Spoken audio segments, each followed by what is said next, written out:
আজকের সংক্ষিপ্ত খুতপাতে আমি আপনাদের সাথে খুবই গুরুত্বপূর্ণ আর বারংবার আলোচিত একটি বিষয় নিয়ে কথা বলতে চাই। বিষয়টি আল্লাহর কিতাব আর নবী সাল্লাল্লাহু আলাইহি সাল্লামের সুন্নাতেও বারবার আলোচিত হয়েছে। সেই বিষয়টি হলো অনুশোচনা, ক্ষমা প্রার্থনা করা, আল্লাহর কাছে ফিরে যাওয়া। আরবি শব্দটি হলো তাওবা। কোরআনে বহু বহু স্থানে এর উল্লেখ আছে, কিন্তু আমি মূলত একটি স্বীকারোক্তি দিয়ে শুরু করতে চাই। সেটি হলো পৃথিবীর কোনো মানুষই কিন্তু তাওবার ঊর্ধ্বে নয়। আমাদের কেউই নয়। আমাদের কেউই এমন অবস্থানে নেই যে আমাদের আল্লাহর কাছে ক্ষমা চাইবার বা তার কাছে আমাদের কমতির জন্য ফিরে যাবার প্রয়োজন নেই। যেখানে রাসূলুল্লাহ সাল্লাল্লাহু আলাইহি সাল্লাম আমাদের বলেছেন যে তিনি নিজে স্বয়ং আল্লাহর নিকট ইস্তেগফার করেন, তিনি আল্লাহর কাছে প্রতিটি দিন ৭০ বার বা তারও বেশি ক্ষমা প্রার্থনা করেন। তাহলে কিন্তু এমন চিন্তা করার কোনোই সুযোগ নেই যে আমরা আল্লাহর কাছে ক্ষমা চাওয়ার ঊর্ধ্বে উঠে গেছি। এখন বিষয় হলো, অনেকে ভাবতে পারেন যে আল্লাহ রসুল সাল্লাল্লাহু আলাইহি সাল্লাম কেনই বা ক্ষমা প্রার্থনা করবেন? কারণ ক্ষমা তো চাওয়া হয় যখন আপনি কোনো খারাপ কাজ করেন। কেনই বা তবে ইব্রাহিম আলাইহিস সালাম বলবেন ওয়াতুব আলাইনা? তিনি মাত্রই আল্লাহর ঘর নির্মাণ করলেন, আল্লাহ তাকে বিশ্ব মানবতার ইমাম ঘোষণা দিলেন, মূলত তাকে গ্র্যাজুয়েট করে দিলেন। আর তার দুয়াতে এলো ওয়াতুব আলাইনা, আমাদের তওবা কবুল করুন।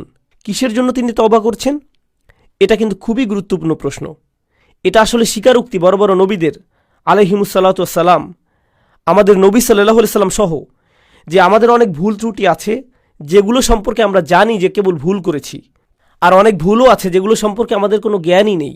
আল্লাহ আমাকে আপনাকে আমাদের নিজেদের চাইতেও ভালো করে জানেন। এমনকি আমি আপনি যেই ভালো কাজগুলো করি সেখানেও ত্রুটি থাকে।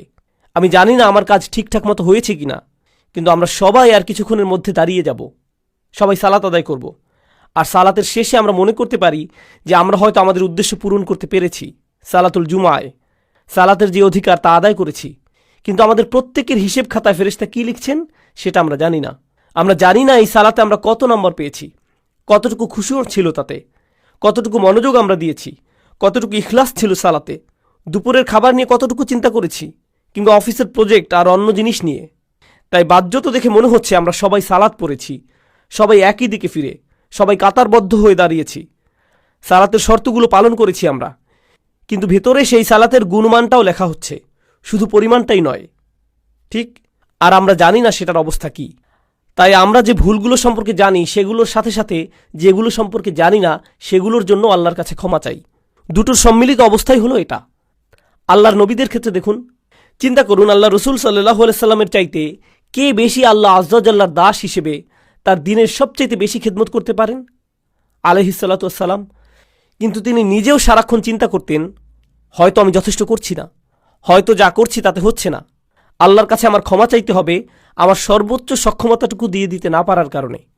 আর আল্লাহ আযজা ওয়াজাল্লাহ সর্বক্ষণ কোরআনে আল্লাহর নবীকে সান্ত্বনা দিচ্ছেন যে না না, তুমি ঠিক মতোই করেছ, তুমি যথেষ্ট করেছ, আমি তোমার উপর সন্তুষ্ট, তোমাকে চিন্তা করতে হবে না। কিন্তু আল্লাহ রসুল এর পরেও শান্ত হননি, তারপরেও তিনি আল্লাহর কাছে ইস্তেগফার করেই যাচ্ছেন। এই বিষয় আমি তুলে এনেছি এজন্য যে আমি সহ এখানে কেউই যেন মনে না করি যেহেতু আমি মিম্বারে দাঁড়িয়ে আপনাদেরকে বলছি তাই আমার এসবের দরকার নেই। আপনাদের শুধু প্রয়োজন, সবার মতো আমারও প্রচুর ইস্তেগফার দরকার। প্রত্যেকেরই আল্লাহর কাছে কাকুতি মিনতি করে ক্ষমা প্রার্থনা করা প্রয়োজন। চলুন আমরা প্রথমে সবাই মিলে এই পদ্ধতিটার দিকে একটু লক্ষ্য করি। আমাদের প্রত্যেককে এটা মানতে হবে যে আল্লাহ আযজা ওয়াজাল্লার কাছে ক্ষমা চাইবার আগে আমাদের কিছু পদ্ধতি অবলম্বন করতে হবে। তাই আপনাদের নিকট আমি দুইটা আয়াত নিয়ে কথা বলবো সূরাতুন নিসা থেকে। আয়াত দুটি নিয়ে বলার আগে অল্প করে প্রেক্ষাপটটা বলে নেই। সেটা হলো, এই আয়াতগুলো প্রাথমিক মাদানী যুগের। যখন নবী সাল্লাল্লাহু আলাইহি সাল্লাম মদিনাতে হিজরত করলেন, তখন নতুন মুসলিম সমাজের একদম শুরুর দিকে নাজিলকৃত আয়াতগুলো, যেগুলোতে সমাজের আইনকানুন বর্ণিত আছে, সেগুলো সবই ছিল মূলত সূরাতুন নিসাতে। যেমন সূরা নিসাতে নাজিল হয়েছে উত্তরাধিকার সম্পর্কিত আইন, কিছু সামাজিক আইন নাজিল হয়েছিল, নারী পুরুষের পারস্পরিক মিথস্ক্রিয়া কেমন হবে, নারী পুরুষের মধ্যে শৃঙ্খলা আর নির্লজ্জতার শাস্তি সম্পর্কে বিস্তারিত আলোচনা হয়েছে। এই সব কিছু গুনাহ আর কিছু বড় পাপ যেমন জিনার আলোচনা করা হয়েছে। আর এর পরপরই তাওবার এই আয়াতগুলো এসেছে, আল্লাহর কাছে ক্ষমা চাইবার আয়াত। এর মানে হলো আল্লাহ আপনার কাছে কিছু জিনিস আশা করেন, যদি সেগুলো পূরণ করতে না পারেন তবে আপনাকে তাওবা করতে হবে। আমি সেই আয়াতগুলোতে ফিরে আসছি, কিন্তু তার আগে কয়েক মিনিটের জন্য অন্য পথে যেতে চাই। দেখুন, আমরা সবাই গুনাহগার, এর কোনো ব্যতিক্রম নেই। আমরা সবাই পাপ করি। হয় আমরা সরাসরি পাপ করি, মানে আল্লাহ যা চান না সেটা আমরা করি, যা দেখা উচিত না সেটা আমরা দেখি, এমন জিনিসে বিনোদন নেই যেগুলো আমাদের জন্য জায়েজ নয়, মুসলিমদের জন্য সেটা উচিত নয়, এমন বিষয়ে সময় অপচয় করি যেখানে করা উচিত নয়, কখনো কখনো প্রশ্নবিদ্ধ উপায়ে অর্থ উপার্জন করি, মুসলিমরা আমরা এমন সব ব্যবসায় জড়িত হয়ে যাই, এমন সব লেনদেন করি যেগুলো সম্পর্কে জানি যে সেটা প্রশ্নবিদ্ধ, তবু আমরা সেগুলো করতেই থাকি এই যুক্তিতে যে দেশের অর্থনৈতিক অবস্থা খারাপ। কি আর করব বলুন, আমাদের পরিবারকে তো খাওয়াতে হবে। এগুলো জায়েজ করতে আমরা প্রচুর অজুহাত দাঁড় করাই, এগুলো ব্যবসায়িক লেনদেন হোক বা না হোক। এছাড়া শুধু তাই নয়, আমরা অনেক সময় আমাদের পরিবারের সাথে অন্যায় আচরণ করি। আমাদের স্ত্রী, আমাদের সন্তান, আমাদের ভাই, আমাদের কাজিনদের সাথে আমরা দ্বন্দ্বে জড়িয়ে পড়ি, উত্তরাধিকার নিয়ে অন্যায়ভাবে ঝগড়া শুরু করে দেই। কত ধরনের অন্যায় কাজই তো আমরা করি। আর আমাদের দৈনন্দিন জীবনেও আমরা সহজেই রেগে যাই, মুখের ভাষার নিয়ন্ত্রণ হারিয়ে ফেলি, বাজে শব্দ ব্যবহার করি, একে অন্যের গীবত গাই, আমরা মিথ্যা বলি, ছোটোখাটো মিথ্যাকে গুরুত্বপূর্ণ মনে করি না, তাই না? আপনার বস ফোন দিয়েছে, আপনি ঘর থেকে বেরই হননি, কিন্তু আপনি বললেন আমি একদম অফিসের কাছেই। না, আপনি তো অফিসের কাছে নন, আপনি 10 মাইল দূরে। কিন্তু বসকে একটু মিথ্যা তো বলতেই হবে, তাই না? আমরা এসবকে তেমন কিছু মনে করি না। তাই কেউ যদি বসে বসে নিজের যত পাপ আছে সব নিয়ে চিন্তা করে, অন্তত যেগুলো মনে পড়ে সেগুলো নিয়ে। মনে আছে খুতবার শুরুতে বলেছিলাম, অনেক পাপ আছে যেগুলো আমরা মনেও করতে পারি না। এত পাপ আছে যা আল্লাহ আমাদের থেকে ভালো জানেন যে কোথায় আমাদের পাপ হয়েছে। আর এগুলো তো শুধুই গুনাহের কাজগুলো, কিন্তু আমাদের ভালো কাজে যেসব ভুল হয়েছে সেগুলো তো অগণিত। অন্য ভাষায় বললে, যেমন আমি বললাম সালাত, দুয়া, অজুর মতো সহজ জিনিসগুলো, আমাদের অজুতে কত রকম ভুল ছিল, আমাদের সালাতে কতগুলো ত্রুটি ছিল, আল্লাহর কাছে দোয়ার সময় আমরা কতটুকু মনোযোগ দিচ্ছিলাম। খুব জনপ্রিয় একটা ঘটনা মনে পড়ে গেল, আমি প্রায় এটা বলি। আলী রাদিয়াল্লাহু তাআলা আনহু এক লোকের পাশ দিয়ে যাচ্ছিলেন, সে ইস্তেগফার করছিল, সে শুধু আল্লাহকে ক্ষমা করতে বলছিল আস্তাগফিরুল্লাহ আস্তাগফিরুল্লাহ আস্তাগফিরুল্লাহ। সে শুধু এটা বলেই যাচ্ছিল, মুখস্থ বলছিল। আর তিনি তাকে দেখে বললেন, তোমার ইস্তেগফার প্রয়োজন, তাই না? যেভাবে আল্লাহকে বলছো ক্ষমা করতে, কি এসব? তুমি শুধু পাখির মতো উচ্চারণ করেই যাচ্ছ, এর অর্থ সম্পর্কেও তুমি জানো না। দেখে মনে হচ্ছে তুমি আসলে চাচ্ছও না, শুধু কসরতের মতো করছো। ইস্তেগফার তো এমন হবার কথা নয়, আন্তরিকভাবেই তোমার পাপের জন্য অনুশোচনা হবার কথা। তাই প্রথম যেই কথা আপনাদের বলতে চাই তা হলো, আমরা প্রতিনিয়ত প্রচুর মন্দ কাজ করি, আমরা প্রচুর ত্রুটি করি। আমাদের বাম দিকের ফেরেশতা খুবই ব্যস্ত থাকেন, তার প্রচুর লেখালেখি করতে হয়। আর কেউ যখন আসলেই এসব নিজের ক্ষেত্রে চিন্তা করে, দুইটি জিনিস সঙ্গেই হয়, দুটি জিনিস সাথে সাথেই হয়ে যায়। সেগুলোর একটি হলো যে সে আবেগ আচ্ছাদিত হয়ে যায়, সে মনে করে আমি তো ধ্বংস হয়ে গেলাম, আমার তো জান্নাতে ঢুকবার কোনো উপায়ই নেই, আমি যা করেছি এর কারণে সেখানে তো আমার কোনো স্থানই হবে না। এটা হলো একটা বিষয়, আর এটা কিন্তু ভালো ব্যাপার নয়, সেটা একটু পরে বলছি। আরেকটা জিনিস যা হয় সেটা মোটামুটি ভালো, সেটা হলো আপনি অন্য মানুষ সম্পর্কে অতিরিক্ত চিন্তা করা বন্ধ করে দেন। দেখুন, আপনি যখন অন্য মানুষ কি ভুল করছে সেটা নিয়ে ব্যস্ত থাকেন, তাদের ভুল, তাদের পাপ, সেই ভাই এমন করছে, ওই বোন এমনটা করছে, এগুলো কিসের লক্ষণ জানেন? তা হলো আপনি আপনার নিজের সম্পর্কে চিন্তিত নন। আপনি নিজের ব্যাপারে এতই নিশ্চিন্ত যে অন্যকে নিয়ে ভাববার অনেক সময় আপনার আছে। এর অর্থ হলো এটাই। এর মানে হলো আমরা নিজেদের ভুল ত্রুটি, নিজেদের পাপ নিয়ে চিন্তিত নই, বরং অন্যদের ছোটখাটো ভুল নিয়ে চিন্তা করার প্রচুর সময় আমাদের হাতে, সেটাই এটার অর্থ। তাই আমরা যদি নিজেদের পাপ নিয়ে চিন্তা করি, তাহলে অন্যেরা কি করেছে সেটা নিয়ে এত না ভেবে নিজেদের অবস্থা সম্পর্কে বেশি দুশ্চিন্তা করতে পারবো। এখন আপনি যদি সত্যি নিজের অবস্থা নিয়ে চিন্তাবোধ করেন আর ভয়ে আচ্ছন্ন হয়ে পড়েন যে আমার কোনো আশাই নেই, আমার জন্য কোনো ক্ষমাই নেই, তাহলে এই সময় আমাদের আল্লাহ আজ্জা জাল্লার হৃদায়তের প্রয়োজন। কারণ খুবই কষ্টকর আর দুঃখজনক অবস্থা এটা। দেখুন, সবচাইতে কষ্টকর আর সবচাইতে ক্ষতিকর মানসিক অবস্থা হলো একদম নিরাশ হয়ে যাওয়া। সবচাইতে ক্ষতিকর মানসিক অবস্থা এটা। এমনকি অমুসলিমরাও, তারা যখন একেবারে আশাহীন হয়ে যায়, তখন ড্রাগ ওভারডোজ করে, কেউ আত্মহত্যা করে, সব ধরনের অপরাধ করতে থাকে। যখন তারা নিরাশ হয়ে থাকে, নিজেদের নিয়ে আর কোনো আশাই বাকি থাকে না, তখন যা ইচ্ছা তাই করতে থাকে। যখন কেউ নিজের আত্মার একেবারে নিম্নতর অবস্থায় চলে যায়, তখন সেই মানুষের মনে আর কোনো প্রকার আশারই অস্তিত্ব থাকে না। কিন্তু আল্লাহ আজ্জা জাল্লাহ আমাদের আশাহীন করে রাখেননি। আল্লাহ রসুল সাল্লাল্লাহু আলাইহি সাল্লাম আমাদের অনেক আগেই বলে গিয়েছেন, কুল্লু বানি আদম খাত্তাউন, প্রত্যেক আদম সন্তান ভুল করে। অন্তত এখন তো আমরা জানি এই কথাটি, আল্লাহ রসুল নিজেও স্বীকার করেছেন সাল্লাল্লাহু আলাইহি সাল্লাম। কিন্তু এরপর তিনি বলেন, ওয়া খায়রুল খাত্তাইন আত-তাওয়াবুন, ভুলকারী মানুষদের মধ্যে সর্বোত্তম হলো যারা আল্লাহর কাছে ফিরে আসে, তারা ফিরে এসে আল্লাহর কাছে ক্ষমা চায়। অন্যভাবে বললে, আল্লাহ এই দরজা আমাদের জন্য খুলে রেখেছেন। যত পাপই আমরা করি না কেন, আল্লাহ আমাদের পুরো আমলনামা মুছে পরিষ্কার করে দিতে রাজি আছেন, কিছু থাকবে না। যে কোনো সমাজে যদি কোনো অপরাধ করেন, সেটা আপনার পার্মানেন্ট রেকর্ডে চলে যাবে, সেটা আর মোছা যাবে না, সেটা আর সরানো যাবে না, সেটা ওখানেই থাকবে, আজীবন থাকবে, যেন কালো এক মেঘ আপনার উপর। যেসব মানুষ যে কারণেই হোক এসবের মধ্য দিয়ে গিয়েছেন, বের হবার পর তাদের চাকরি খুঁজতে খুব কষ্ট হয়েছে। কেউ তাদের ব্যাকগ্রাউন্ড চেক করলে আর চাকরি দেয় না, কারণ তাদের রেকর্ডে কিছু একটা আছে। আল্লাহ আজ্জা জাল্লা আপনার আমলনামা একেবারেই মুছে দেবেন, যদি আপনি আমি আন্তরিকভাবেই আল্লাহর দিকে ফিরে যেতে প্রস্তুত থাকি।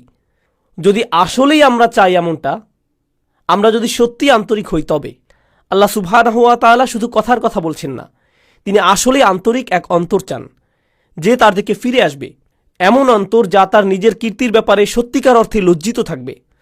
যদি আমরা এমন করতে পারি, তবে আল্লাহ একেবারে শুরু থেকেই শুরু করবেন আমাদের জন্য, একেবারেই ফ্রেশ স্টার্ট দেবেন। এই আশার আলোই আল্লাহ আজ্জা জাল্লা আমাদের সূরাতুল ফুরকানে দিয়েছেন। তিনি আসলেই চরম পদক্ষেপ নিয়েছেন এখানে। তিনি শুধু বলছেন না যে আমাদের পাপ ক্ষমা করে দিবেন, তিনি বলছেন ফাউলাইকা ইউবাদদিলুল্লাহু সাইয়্যাতিহিম হাসানাত, সেসব মানুষ যারা আসলেই আল্লাহর কাছে ফিরে তওবা করে, আমি তাদের সকল পাহাড় পরিমাণ পাপকর্ম নিয়ে ভালো কাজে পরিবর্তন করে দেব। অন্যভাবে বললে, শুধুমাত্র আন্তরিকভাবে যদি আপনি আল্লাহর কাছে ফিরে আসেন, তবে আপনাকে যে শুধু লাখো পাপকর্মের জন্য উত্তর দিতে হবে না তা নয়, বরং তিনি আপনার লাখো পাপ কাজকে লাখো পুণ্যে রূপান্তরিত করে দিবেন। শুধুমাত্র আপনি তাওবা করেছেন এজন্য, শুধুমাত্র এটার জন্যই, শুধুমাত্র এই একটি জিনিস তিনি আমাদের থেকে চাচ্ছেন। আল্লাহ আজ্জা জাল্লা আমাদের জীবন আর কতই বা সহজ করবেন। দেখুন, যেসব মানুষ সারাক্ষণ গুনাহ করতেই থাকে, শয়তান তাদের কাছে এসে বলে, তুমি তো এমনিতেও জাহান্নামে যাবে, তার চেয়ে বরং আনন্দ করেই নাও। শয়তান আসলেই এমন বলে, আর তারাও এভাবেই চলতে থাকে। আরে ধুর, আমি আর কী বা করব, তুমি জানো না ভাই, আমি একেবারেই ব্যর্থ, আশাহীন, তার চেয়ে বরং পুরোটা এনজয় করে নিই। শয়তানের প্রত্যেকটি ওয়াসওয়াসা শুনি, ফাটাফাটি করেই যাই দুনিয়া থেকে, জীবন তো একটাই, এরপর মরে যাব, এটাই হলো তাদের চিন্তা। এমন মানসিকতার জন্য আপনাকে অভিনন্দন। আল্লাহ আজ্জা জাল্লা আমাদেরকে কি বলছেন? ইল্লা মান রাহিমা রাব্বুক ওয়ালিযালিকা খালাকাহু মা ইয়াফআলুল্লাহু বিআযাবিকুম। আল্লাহ বলছেন, তোমাদেরকে শাস্তি দিয়ে আল্লাহ কি পাবেন? মনে করো আল্লাহ চান তোমাদেরকে শাস্তি দিতে? আল্লাহ আমাদের কোরআনে এই প্রশ্ন করছেন যে আমাদেরকে শাস্তি দিয়ে তার কি লাভ হবে? এজন্য তো তিনি তোমাদের বানাননি, এজন্য তো তিনি তোমাদের সৃষ্টি করেননি। আরেক স্থানে আল্লাহ বলছেন, শুধুমাত্র তাদের ক্ষমা করে দেবার জন্যই তিনি তাদের সৃষ্টি করেছেন। অর্থাৎ তাদের তিনি সৃষ্টি করেছেন তাদের প্রতি করুণা করার জন্যেই। তিনি আমাদের সৃষ্টি করেছেন যেন আমরা তার করুণা অর্জন করতে পারি। তিনি বলেননি তিনি আমাদের জাহান্নামের জন্য বানিয়েছেন, তিনি আমাদের করুণা অর্জনের জন্যই বানিয়েছেন। তিনি আমাদের করুণা করতে চান, এজন্য এই দরজা খুলে রেখেছেন তিনি। তিনি আমাদের এক পা আগাতে বলছেন, বাকিটুকু তিনিই পূরণ করে দিবেন। বেশি কিছু করতে হবে না আপনাকে, শুধু তার দিকে একটুখানি ফিরে আসুন, একটুখানি তাকে দিন, আর তিনি সেই দরজাগুলো খুলে দিবেন। এখন এই ভূমিকার শেষে আপনাদেরকে সূরা নিসার 2টি আয়াত নিয়ে বলতে চাই, যেগুলোকে আমি সবচাইতে গুরুত্বপূর্ণ আয়াত মনে করি। এই আয়াতগুলোর জন্য আপনাদেরকে প্রস্তুত করতে বলে নেই, এটা হলো আমার আর আপনাদের জন্য একটা হোমওয়ার্ক। সাধারণত খুতবা থেকে হোমওয়ার্ক অ্যাসাইনমেন্ট দেওয়া হয় না, কিন্তু আমি একটা দিচ্ছি। আমি চাচ্ছি আপনারা বাসায় যে এক টুকরা কাগজ নিয়ে তাতে আপনার মতে একটা পারফেক্ট দিনের বর্ণনা লিখুন।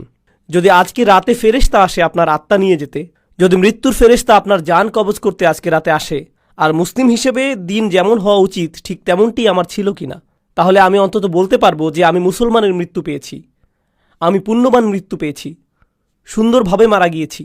এরকম দিন দেখতে কেমন হবে? কোন সময় ঘুম থেকে উঠবো আমি? আমার স্ত্রী সন্তানদেরকে কি বলবো? কোন সময়ে আর কোথায় নামাজ পড়বো আমি? হয়তো আমি অফিসেও যাব সেদিন, কিন্তু সেখানে আমার আচরণ কেমন হবে? সেক্রেটারির সাথে কিভাবে কথা বলবো? আমার চোখ কোথায় থাকবে? আমি কম্পিউটারে কি দেখব? আমার বসের সাথে কতটা সৎ থাকবো আমি যদি জানি সেই রাতেই ফেরেশতা আসবে, তবে সেই দিনটা কেমন যাবে? মুসলিম হিসেবে একটা পারফেক্ট দিন দেখতে কেমন হবে? এই দিনটি কিন্তু আপনার ক্ষমার বাইরে যাবার দরকার নেই। দিনটি হতে পারে যে কোনো সাধারণ দিন, আপনার যা করা উচিত তাই করছেন। এতে যেসব জিনিস থেকে দূরে থাকার কথা আপনি দূরেই থাকছেন। খুব একটা কঠিন না, কিন্তু আপনি যদি বিস্তারিত রুটিন করতে চান নিজের জন্য, আমরা সবাই এক এক রকম, আমিও ভিন্ন রকম, কিন্তু যদি নিজের একটা বিস্তারিত রুটিন বানান যেখানে পারফেক্ট একটি দিন কাটাবেন, আর সেই দিনের সবচাইতে গুরুত্বপূর্ণ অংশ হলো দিনটির খুঁটিগুলো। একটি বিল্ডিংকে যেভাবে খুঁটিগুলো ধরে রাখে ঠিক সেভাবে, তাই না? ঠিক তেমনি আমাদের দিনকে ধরে রাখে 5টি খুঁটি, 5টি সালাওয়াত, 5টি নামাজ। তো আপনার রুটিনের সেই অংশটি যেন ঠিক থাকে, খেয়াল রাখবেন এটা যেন থাকে। এর মাঝে কি করেন? এগুলোর মধ্যখানে কি করেন? ইন্না সলাতা কানাত আলাল মুমিনিনা কিতাবাম মাওকুতা। যেটা অর্জন করা সম্ভব সেটার প্রতি আমার আপনার কাজ করা উচিত। এটা আমি আপনি কিন্তু অর্জন করতে পারি। আমার দৈনন্দিন চিত্র এমনই হওয়া উচিত। কিন্তু কেন এমন হয় না দিনগুলো? কেন দেরিতে ঘুম থেকে উঠি আমি? সম্ভবত দেরিতে ঘুমাতে যাই, তাই। কেন এত দেরিতে ঘুমাতে যাই? কারণ সম্ভবত মধ্যরাত পর্যন্ত আমি মুভি দেখি। সম্ভবত সেটা বন্ধ করে সময় মতো ঘুমাতে যাওয়া উচিত আমার। কেন দোয়া করার সময় আমার কখনো কান্না আসে না? সম্ভবত আমি অনেক দিন যাবৎ আল্লাহর ঘরে যাইনি, তার কাছে যাইনি। শুধুমাত্র সেখানে যাই জুমার সময়, তাও আবার যখন তা একেবারে শেষের দিকে, যেন আবার নিজের জীবনে ছুটে যেতে পারি। কেন প্রত্যেকবার সালাতে যখন সিজদায় যাই উঠে দাঁড়ানোর জন্য ছটফট করি? যেমন সুবহানা রব্বিল আযীম, সুবহানা রব্বিল আলা, যেন এমনটা এতই তাড়াতাড়ি বলি আমি, কারণ আমার সেখানে বেশিক্ষণ থাকতে ইচ্ছে হয় না। আমার তো অনেক কাজ আছে, আমার জরুরি কাজ শেষ করতে হবে, তাই না? আল্লাহর সামনে নিজের মাথা নিচু করার চাইতে জরুরি আর কি হতে পারে? আমি বুঝি না আমরা কিভাবে নিজেদের বুঝ দিতে পারি এটা নিয়ে। সেই একটি জিনিস যা আল্লাহ তাকে করতে বলেছিলেন, সেই একটি জিনিস যা সে করতে অস্বীকার করেছিল, এই একটি জিনিস আমাদের তিনি প্রতিদিন করতে বলেছেন। আর আমরা যদি করিও সেটা যেন কৌতুক, কোনো রকম করে দৌড়। এটা তো কিছুই না। কি এটা? সিজদা। এজন্যই আপনার উচিত দিনের রুটিন বানানো। এখন আয়াতটি শুনুন। ইন্নামাত তাওবাতু আলাল্লাহ। তাওবা শুধুমাত্র আল্লাহর জিম্মাদারিতে। আল্লাহ যে শব্দটি বলেছেন, ইন্নামা কালিমাতাল হাসাল বিহাদিহিল আয়াহ, এই শব্দের মানে কি? এর মানে হলো আল্লাহ যা বলবেন এখন তা হলো একটি বিশেষ চুক্তি। শুধুমাত্র নির্দিষ্ট কিছু ব্যক্তির উপর কার্যকর করা হবে, সবার জন্য এটা না। এটা শুধুই তাদের জন্য যাদের বর্ণনা এখন দেয়া হবে। তিনি বলছেন আল্লাহ, কিছুই আল্লাহর উপর বাধ্যতামূলক নয়। আল্লাহ কিছুই করতে বাধ্য নন, শুধুমাত্র যা নিজের উপর বাধ্যতামূলক করেন সেগুলো ছাড়া। তিনি বলছেন আল্লাহ, আল্লাহর উপর এটা বাধ্যতামূলক যে তিনি নির্দিষ্ট ব্যক্তিদের তাওবা কবুল করবেন। আল্লাহ কিছু মানুষের তাওবা কবুল করাকে নিজের উপর আবশ্যক করে নিয়েছেন। কারা এই লোক? লিল্লাযীনা ইয়ামালুনা সুআ বিজাহালাতিন, সেই লোক যারা পাপ করে। এখানে আমি সাধারণ অনুবাদ করে দিচ্ছি, যারা পাপ করে। আল্লাহ মাত্রই বললেন তিনি নিজের জন্য যারা পাপ করে তাদের ক্ষমা করা বাধ্যতামূলক করে নিয়েছেন। তিনি কিন্তু আরও বলেছেন, চলুন দেখি এই লোকগুলো কারা। আর সেটার আগে ইয়ামালুন শব্দের প্রতি একটু মনোযোগ আকর্ষণ করছি। ইয়াফআলুন শব্দের তুলনায় আরবি ভাষায় কিছু করা বোঝাতে দুইটি শব্দ আছে, ইয়াসনাউনও আছে। এগুলো সবই কিছু করা বোঝাতে ব্যবহৃত হয়। ইয়ামালুন মানে হলো আপনার উদ্দেশ্য ছিল, এমন না যে আপনার ভুল হয়েছে, বরং আপনি করেছেন, আপনি জানতেন কি করছেন, আপনি ভুল করেছেন। এটা এমন না যে আপনি কিছু একটা বলে ফেললেন কিন্তু বলার সময় খেয়াল ছিল না যে ভুল করছেন, সেটা উদ্দেশ্যহীনভাবে। আমি উদ্দেশ্যের কথা বলছি, এটা কোনো ভুল নয়। তওবার প্রথম ধাপ হচ্ছে আমাকে আপনাকে অন্তত স্বীকার করে নিতে হবে যে পাপ করেছি। অজুহাতের পেছনে লুকানো বন্ধ করতে হবে। আল মাআজিরু মাকাজির, অজুহাত হলো মিথ্যে কথা। অজুহাত মানে এটাই, আপনি যদি অন্তত নিজের সাথে সৎ থেকে বলতে না পারেন যে হ্যাঁ আমি ভুল করেছি, আমি পাপ করেছি, কোনো অজুহাত নেই। যেমন আমি আর অজুহাত দিতে পারবো না, আমি আমার অজুহাতের পেছনে লুকাবো না, তাই না? প্রত্যেকবার কোনো ভুল হয়ে গেলে শয়তান সে বলে না না এটা তোমার দোষ না, সমাজের দোষ। তুমি অনেক চাপের মাঝে ছিলে, তুমি অনেক চাপের মধ্যে ছিলে, তুমি তখন খুবই রেগেছিলে, তোমার বন্ধুর দোষ ওটা, অমুকের দোষ সেটা, তারা তোমাকে বাধ্য করেছে, সে তোমাকে বাধ্য করেছে, এজন্যই এমনটা হয়েছে, খুবই গরম ছিল সেদিন, খুবই ঠান্ডা ছিল সেই দিন। সুবহানাল্লাহ, কত অজুহাত চলে আসবে আপনার ভেতর। আর যেটা করবেন না তা হলো নিজের ভুল স্বীকার করা। আল্লাহর কাছে ফিরে আসার প্রথম ধাপই হলো আমাকে আপনাকে আমাদেরকে স্বীকার করতে হবে যে আমরা পাপ করেছি। এটা অপমানজনক। মানুষ অজুহাত কেন দেয় জানেন? কারণ নিজের ভুল স্বীকার করাটা বিব্রতকর, এটা বিব্রতকর। আর যখন আপনি নিজেকে আল্লাহর সামনে বিব্রত করতে পারবেন, সেটাই প্রমাণ করে যে আল্লাহর সামনে আপনার আর কোনোই অহংকার নেই। আল্লাহ আমার আপনার কাছে বিনয় চান, তিনি আমাদের অহংকার দেখতে চান না, তিনি আমাদের গর্ব দেখতে চান না, তিনি এমনকি এতটুকু কিবর দেখতে চান না, মিসকাল হাব্বাতিন মিনাল কিবর, এতটুকুও না। তিনি আমাদের মাঝে এতটুকু অহংকারও দেখতে চান না। তাই নিজের পাপ স্বীকার করলে অহংকার দূর হয়ে যায়, এভাবে এটা দূর হয়। তাই আমরা আল্লাহ আজ্জা জাল্লার কাছে আমাদের ভুল স্বীকার করি পরিষ্কারভাবে। আর যখন তা করি আল্লাহ বলেন বিজাহালাতিন, তিনি বলেননি ইয়ামালুনা সুআ, তিনি বলেছেন বিজাহালাতিন। তো এখন সু শব্দের প্রতি লক্ষ্য করুন। পাপ বোঝাতে যেই শব্দ ব্যবহার করলেন, আরবিতে জাম্ব আছে, জানাহ আছে, পাপের জন্য আরও কত শব্দই তো আছে। সু আসে সাউআ থেকে। সাউআ মানে হচ্ছে লাশ। কেউই মৃত শরীর বা লাশের দিকে তাকাতে পছন্দ করে না। যেমন ধরুন হাইওয়েতে কোনো প্রাণীর লাশ পড়ে আছে কিংবা মানুষের লাশ, বিষয়টা ডিস্টার্বিং, কুৎসিত একটা জিনিস, দেখতে চাওয়ার মতো জিনিস না এটা। আল্লাহ আযজা ওয়া জাল্লা পাপকে সেই কুৎসিতের সাথে তুলনা করেছেন। এটাই করেছেন তিনি। এটা দুর্গন্ধযুক্ত, দেখতেও বিশ্রী, পচা গলা। এটাই হলো সু শব্দের উৎস। সাইয়্যাত এই শব্দ থেকেই উদ্গত।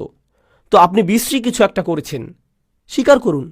এরপর আল্লাহ কারণ দিচ্ছেন বিজাহালাতিন, লোকটি এই পাপ করেছে কারণ সে অতিরিক্ত আবেগে আচ্ছন্ন ছিল। জাহালা শব্দটি আরবি ভাষা আর কোরআনেও গুরুত্বপূর্ণ একটি শব্দ। এর অর্থ হচ্ছে আবেগে আচ্ছন্ন হয়ে যাওয়া। আপনি খুব রেগে মেগে এমন কিছু করে বসলেন যেটা করা উচিত না। প্রলুব্ধ হয়ে এমন কিছু করলেন যা করা উচিত ছিল না। প্রচণ্ড লোভে পড়ে এমন কিছু করেছেন যেটা উচিত নয়। প্রচণ্ড উত্তেজিত হয়ে এমন কিছু করেছেন যা উচিত নয়। এরকম সময়ই মানুষ যা উচিত নয় তা করে বসে।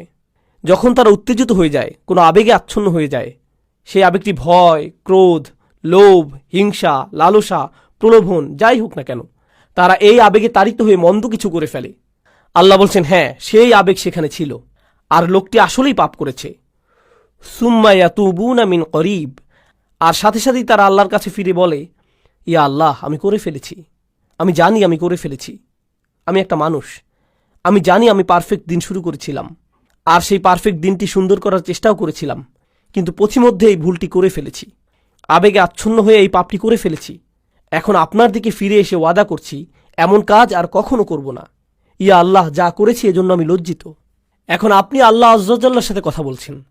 এই কথোপকথন আরবিতেই হতে হবে এমন কোনো কথা নেই, কিন্তু আপনি নিজের ভাষাতে এই কথা বলতে পারেন।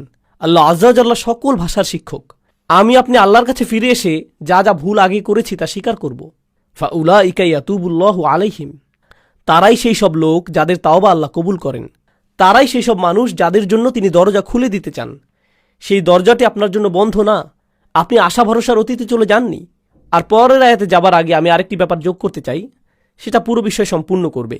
সেই আয়াতটি ছাড়া বিষয় পূর্ণ হবে না। খুবই গুরুত্বপূর্ণ। তা হলো, অন্যেরা যেভাবে আপনাকে দেখে আপনি নিজেকে সেভাবে ভাববেন না। নিজেকে অন্যদের মতো করে বিচার করবেন না। অন্যেরা ভাবতে পারে আপনি অনেক অসাধারণ, সেটাই আপনাকে অসাধারণ করবে না, এমন নাও হতে পারে। মানুষ আবু বকর সিদ্দিক রাদিয়াল্লাহু আনহুর কাছে এসে বলতো, আপনি খুবই ভালো। তিনি শুনে বলতেন, আল্লাহুম্মা আতিনি বিমা ইয়াকুলুন ওয়ালা তুআখিযনি বিমা লা ইয়ালামুন। তিনি বলতেন, ইয়া আল্লাহ, তারা যা সত্য মনে করে সেটা আমাকে দিন, আর তাদের যেটার জ্ঞান নেই সেটার কারণে আমাকে পাকড়াও করবেন না। তাদের কোনোই জ্ঞান নেই, তিনি নিজেই জানতেন।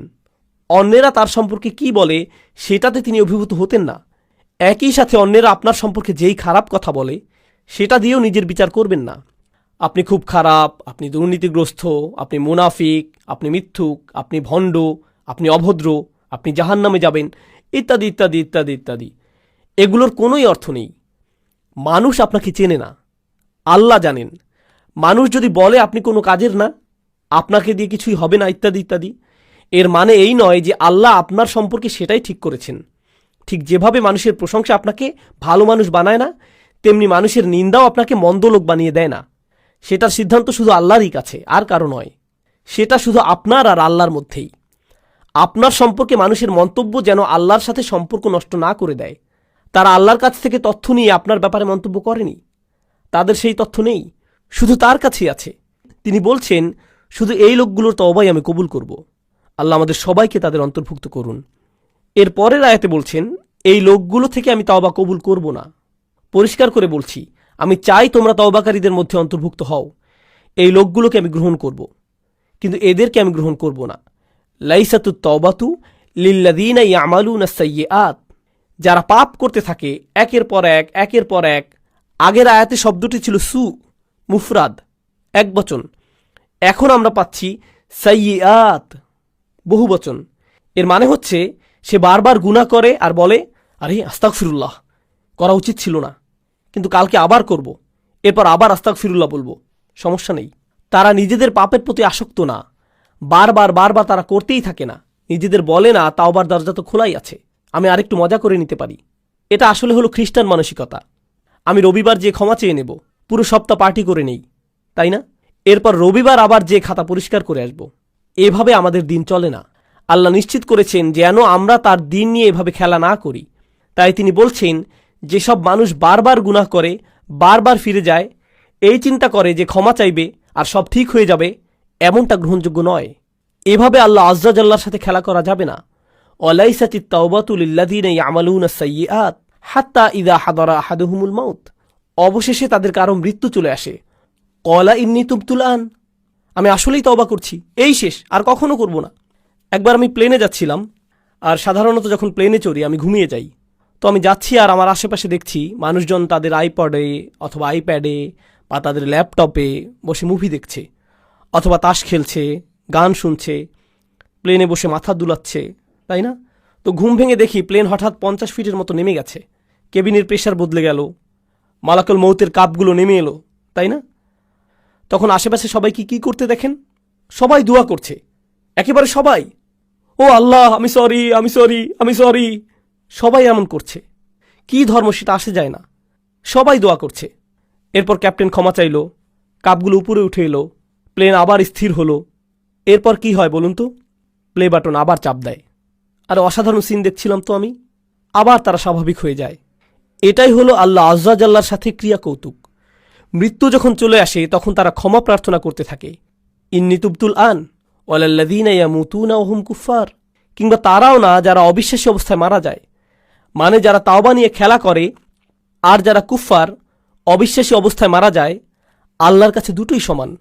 তিনি তাদের একই আয়াতে ফেলেছেন, একইভাবে বিচার করছেন তাদের।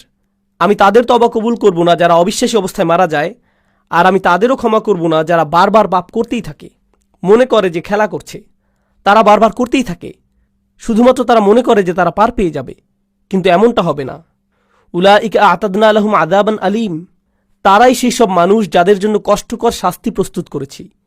আল্লাহর সাথে আমাদের আচরণ হবে প্রথমত নিজের ভুল স্বীকার করা, দ্বিতীয় ধাপ আল্লাহর দিকে ফিরে যেয়ে তার কাছেই পাপ থেকে বের হবার দোয়া করা, আর তিনি সেটা করবেন। আপনি বলবেন না যে গুনাহটি আমার থেকে বেশি শক্তিশালী, কারণ আল্লাহ বলছেন লা ইউকাল্লিফুল্লাহু নাফসান ইল্লা উসআহা। আল্লাহ কারো উপরই সাধ্যাতীত বোঝা চাপিয়ে দেন না। আপনি সামলাতে পারবেন বলেই আপনাকে মানুষ হিসেবে বানানো হয়েছে। আপনি আপনার পাপের চাইতে শক্তিশালী, আল্লাহ আজ্জা জাল্লা সেটা জানেন। আপনি নিজেকে প্রবোধ দেবেন না, নিজেকে ভুল বুঝিয়ে বেঁচে যাবেন না। আপনি যেই পাপে জর্জরিত থাকেন না কেন, আপনি সেটার চাইতে শক্তিশালী। এটাই আল্লাহ আমার আপনার জন্য করেছেন। তিনি আমাদেরকে সম্মানিত করেছেন। তিনি আমাদেরকে সম্মানিত না করলে আমাদের পাপ আমাদের চাইতে শক্তিধর হয়ে যেত, শয়তান আমাদের চাইতে ক্ষমতাধর হয়ে যেত। ইন্না ইবাদি লাইসা লাকা আলাইহিম সুলতান, আমার বান্দার উপর তোমার কোনো কর্তৃত্বই থাকবে না। আল্লাহ শয়তানকে বলেছিলেন তোমার কোনো কর্তৃত্ব থাকবে না তাদের উপর, অর্থাৎ সমস্ত মন্দের উৎস শয়তানের কোনো ক্ষমতাই নেই মানুষের উপর। তাই আমাদের অজুহাত দেবার আর কোনো কারণ নেই। আপনি আপনার পাপ স্বীকার করুন, আমরা আল্লাহর দিকে ফিরে গিয়ে আমাদের ভুলকে মেনে নেই। এরপর আন্তরিকভাবে আল্লাহর কাছে ওয়াদা করুন যে এসব থেকে দূরে থাকবেন। আন্তরিকভাবে আল্লাহর কাছে ওয়াদা দিন এসব থেকে দূরে থাকবার। আপনার ক্ষমতায় যতটুকু আছে তা দিয়েই জীবন বদলে দেবার চেষ্টা করুন।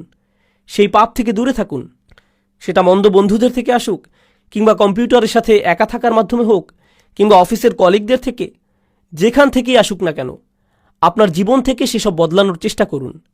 এটাই হলো তাওবা। সেটা অলসতার তাওবা হতে পারে। আপনি হয়তো ফজরের অনেক পরে উঠে কাজা পড়েন, আহা কাজাটা পরে নেই, তবে এটাই আপনার কাছে নর্মাল হয়ে গেছে, সিরিয়াসলি আর নেন না এটা। আপনি বলেন আমি চেষ্টা করেও পারি না। অবশ্যই পারেন। রাতে মুভি দেখা বন্ধ করে আল্লাহর সামনে দাঁড়ান, অজুহাত দেওয়া বন্ধ করুন, নিজেকে প্রবোধ দেওয়া বন্ধ করুন। আল্লাহ আজ্জা জাল্লা এই জাতিকে তখনই উপরে তুলবেন যখন এই জাতি তওবার জাতি হবে, যখন আমরা আমাদের তওবা দ্বারা পরিশুদ্ধ হব। আল্লাহ আজ্জা জাল্লা আমাদের সবাইকে তার ক্ষমা চাইবার ক্ষেত্রে আন্তরিকতা দান করুন। আল্লাহ আজ্জা জাল্লা আমাদের তাওবা গ্রহণ করুন, দিনে দিনে আরও ভালো মুসলিমে পরিণত করুন। আল্লাহ আজ্জা জাল্লা যেন আমাদের শক্তিশালী সুন্দর মুসলিম পরিবার গড়ে তোলার সামর্থ্য দেন, যারা এই দিনের সৌন্দর্য বিশ্বের সামনে তুলে ধরতে পারবে।